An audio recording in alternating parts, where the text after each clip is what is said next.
You can count on pi. On Pi Day, we answer the burning question, is there any world in which pi does not go on forever? For geeks, there are several great holidays on the calendar. There is, of course, Mole Day, October 23rd, to commemorate Avogadro's number, which is huge, on the order of 1023, and hugely important in physics. There's E-Day, 2-7, for Euler's ubiquitous number, E equals 2.718.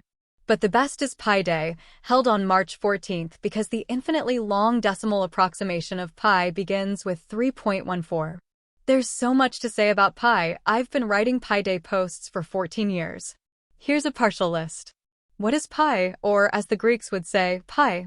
By definition, it's the ratio of the circumference to the diameter of a circle. It's not obvious why that should be special, but pi shows up in a bunch of cool places that seem to have nothing to do with circles. But one of the weirdest things about pi is that it's an irrational number. That means it's a value that can't be expressed as a fraction of two integers. Oh, sure.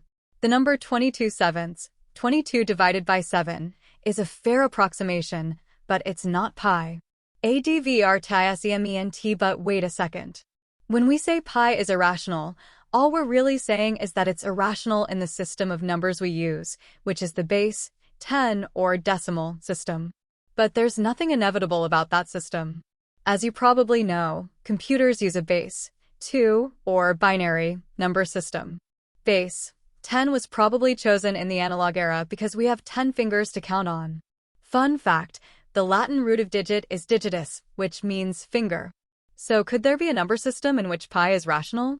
The answer is yes.